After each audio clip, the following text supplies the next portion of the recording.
Nós todos, estou falando enquanto cidadão, todos nós recebemos notícia, muitas vezes vem por WhatsApp, vem por e a gente, então, acaba caindo na chamada fake news.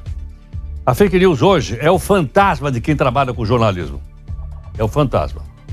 É, não é? Quantas vezes... Peraí, a gente conversa aqui na rede, será verdade? Vamos checar, porque rapidamente a gente pode ser enganado, sim, de boa fé. Mas a gente pode ser enganado, sim. Então, o jornalista tem que tomar mais cuidado que o cidadão comum.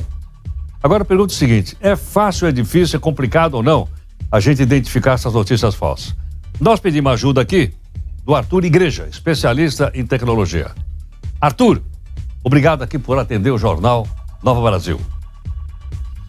Olá, bom dia, doutor. Obrigado pelo convite. Arthur, ensina pra gente o seguinte aí, como é que a gente se defende de uma situação como essa e por que é que nós estamos em último lugar no ranking de identificação de notícia falsa?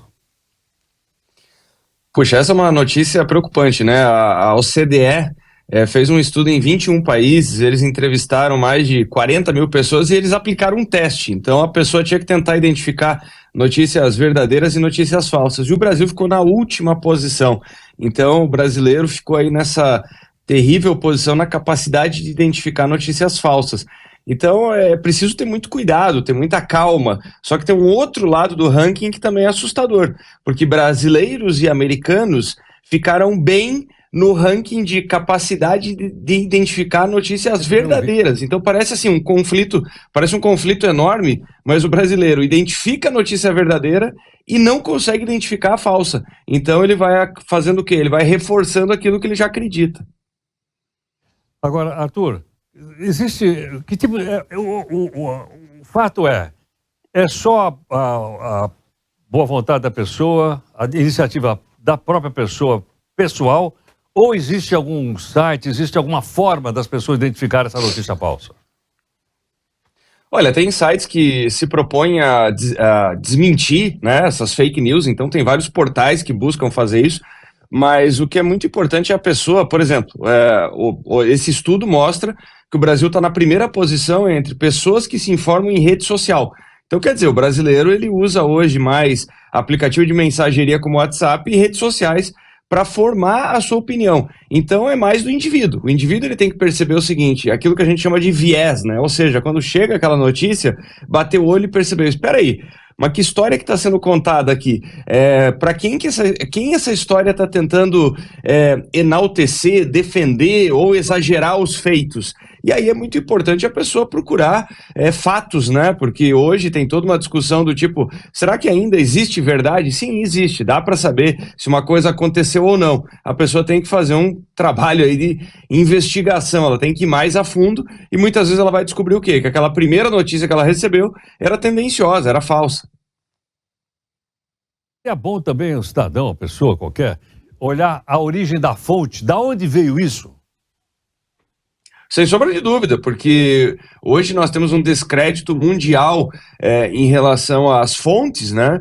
Mas o que nós temos que lembrar é que tem várias fontes que fazem um trabalho muito sério de apuração, de investigação, porque tem o seu nome colocado em risco, né? Ao contrário de sites menores, de perfis de Instagram, de TikTok, que não tem responsabilidade nenhuma, que estão lá justamente para construir fábulas, né? Então, verificar a fonte, da onde veio aquela informação ou informação falsa é fundamental. Arthur, notícia falsa é muito antiga, principalmente para quem trabalha com jornalismo, olha um pouco para a história do jornalismo, tem um monte delas. Né? Mas eu acho que com o advento dessa nova tecnologia, com essa velocidade, eu acho que a velocidade, ela alterou tudo isso. Ou seja, tem muito pouco tempo para a pessoa apurar, para saber se aquilo é verdade ou não, para poder divulgar aquilo com responsabilidade.